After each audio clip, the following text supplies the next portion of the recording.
Salut les amis, aujourd'hui on parle détritivores. Vous savez, ces petits auxiliaires de nettoyage qui sont si précieux à l'entretien de notre aquarium. Eh ben, je vous en ai fait un petit top 10, j'espère que ça va vous plaire. N'hésitez pas à liker, commenter, vous abonner si ce n'est pas encore fait. Et je vous dis à tout de suite.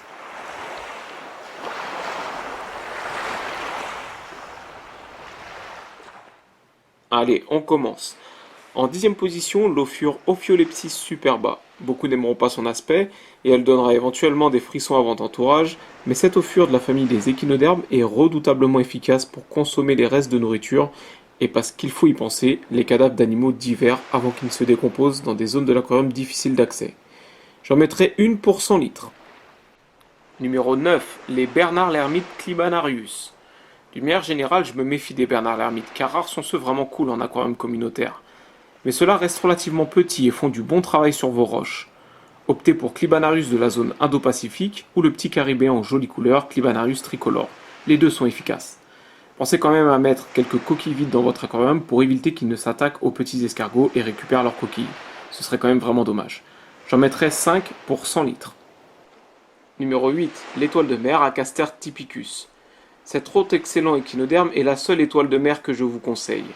Les autres, Fromia ou Lynchia, bien plus colorés et que vous pouvez trouver chez certains vendeurs, sont bien trop difficiles à maintenir pour les amateurs que nous sommes.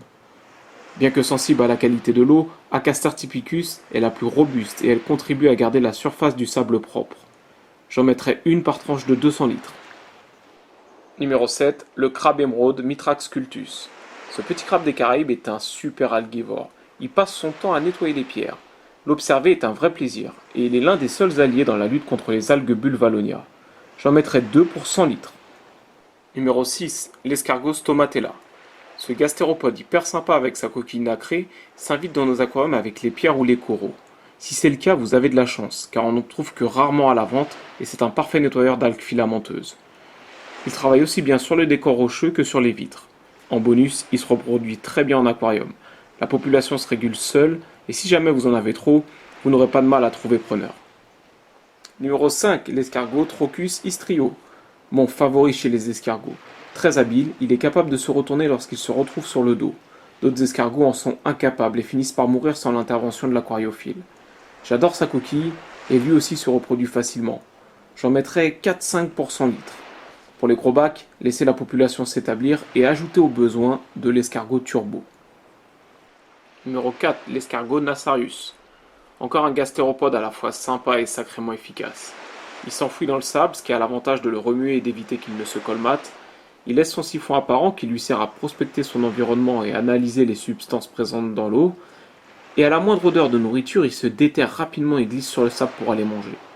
J'en mettrai 10 pour 100 litres pour les petites espèces comme Nassarius vibex, et moitié moins pour les grosses espèces. Numéro 3, l'oursin Mespila globulus.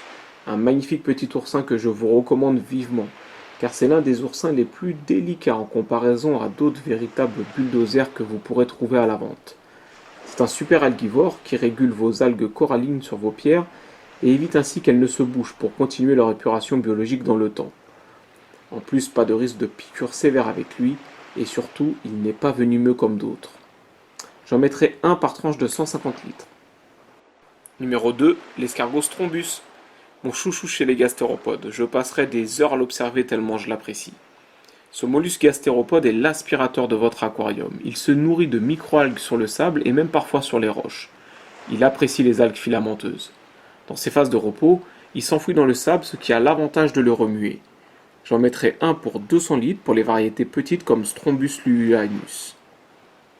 Et en numéro 1, la crevette Lismata amboinensis. Sur la première place du podium, je place cette crevette tant elle est utile en aquarium en plus d'être magnifique. En bon détritivore, elle ira récupérer les restes de nourriture non consommés et son rôle de crevette nettoyeuse offrira à vos poissons un centre de soins parfait. Elle se déplace gracieusement et n'est pas farouche en comparaison aux autres crevettes du genre Lismata. Elles n'hésiteront d'ailleurs pas à venir vous chatouiller de temps en temps. J'en mettrai un couple pour 100 litres. Et voilà les amis, bonne réussite dans la réalisation de vos aquariums et je vous dis à très vite.